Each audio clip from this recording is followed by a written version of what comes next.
ಕನಕಪುರದ ಬಂಡೆಯಿಂದ CM ರೇಸ್ವರೆಗೆ DK Shivakumar ಬೆಳೆದು ಬಂದ ಹಾದಿ ನಿಜಕ್ಕೂ ರೋಚಕ.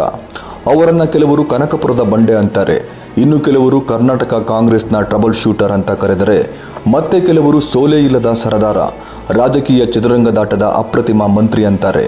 ಶೂನ್ಯದಿಂದ ಆರಂಭವಾಗಿ ಇವತ್ತು ಕರ್ನಾಟಕದ ರಾಜಕೀಯದ ದಿಕ್ಸೂಚಿಯಾಗಿ ಬೆಳೆದು ನಿಂತಿರುವ ಆ ಹೆಸರೇ ದೊಡ್ಡಹಾಲಹಳ್ಳಿ ಕೆಂಪೇಗೌಡ ಶಿವಕುಮಾರ್. ಮೇ 15, 1962ರಂದು ರಾಮನಗರದ ದೊಡ್ಡಹಾಲಹಳ್ಳಿಯ ಸಾಮಾನ್ಯ ಕೃಷಿ ಕುಟುಂಬದಲ್ಲಿ ಜನಿಸಿದ ಶಿವಕುಮಾರ್ ಅವರಲ್ಲಿ ನಾಯಕತ್ವದ ಗುಣ ರಕ್ತದಲ್ಲೇ ಇತ್ತು. ಬೆಂಗಳೂರಿನ ಆರ್ಸಿ ಕಾಲೇಜಿನಲ್ಲಿ ವಿದ್ಯಾರ್ಥಿ ನಾಯಕನಾಗಿ ಗುರುತಿಸಿಕೊಂಡ ಇವರು ಅಂದಿನ ಮುಖ್ಯಮಂತ್ರಿ ಗುಂಡೂರಾವ್ ಅವರ ಕಣ್ಣಿಗೆ ಬಿದ್ದರು. ಅಲ್ಲಿಂದ ಶುರುವಾಯಿತು ನೋಡಿ ಈ ಬಂಡೆಯ ಅಸಲಿ ರಾಜಕೀಯ ಪಯಣ. ಕೇವಲ 23ನೇ ವಯಸ್ಸಿಗೆ ಅದೆಷ್ಟೋ ಜನ ರಾಜಕೀಯ ದೈತ್ಯರು ಮೊಂಡಿಯೂರಿದ್ದ ಕಾಲದಲ್ಲಿ ಸಾಕ್ಷಾತ್ HD ದೇವೇಗೌಡರ ವಿರುದ್ಧವೇ ಚುನಾವಣೆ ಅಖಾಡಕ್ಕೆ ಧುಮುಕಿದ್ದ ಧೀರ ಈ ಡಿಕೆ ಶಿವಕುಮಾರ್. ಆ ಚುನಾವಣೆಯಲ್ಲಿ ಸೋತರು ಧೃತಿಗೆಡದ DKS 1989ರಲ್ಲಿ ಸಾತನೂರು ಕ್ಷೇತ್ರದಿಂದ ಮೊದಲ ಬಾರಿಗೆ ವಿಧಾನಸಭೆ ಪ್ರವೇಶಿಸಿದರು. ಅಲ್ಲಿಂದ ಇಂದಿನವರೆಗೆ ಅವರು ಹಿಂತಿರುಗಿ ನೋಡಿಯೇ ಇಲ್ಲ. ಎಸ್ ಬಂಗಾರಪ್ಪ ಮತ್ತು SM ಕೃಷ್ಣ ಅವರ ಸಂಪುಟದಲ್ಲಿ ಅತ್ಯಂತ ಕಿರಿಯ ವಯಸ್ಸಿಗೆ ಸಚಿವರಾಗಿ ಸೈ ಎನಿಸಿಕೊಂಡರು.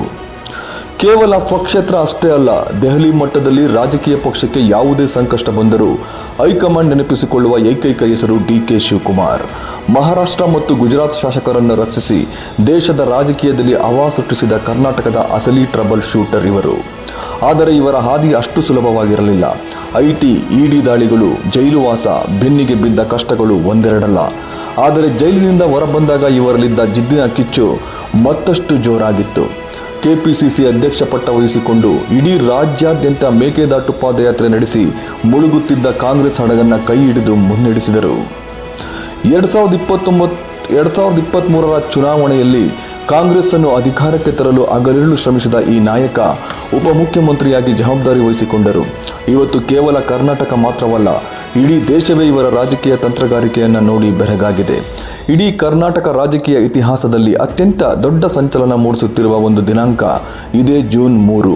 ಹೌದು, ಕಾಯುವಿಕೆಗೆ ಕೊನೆಗೂ ಕಾಲ ಸನ್ನಿಹಿತವಾಗಿದೆ.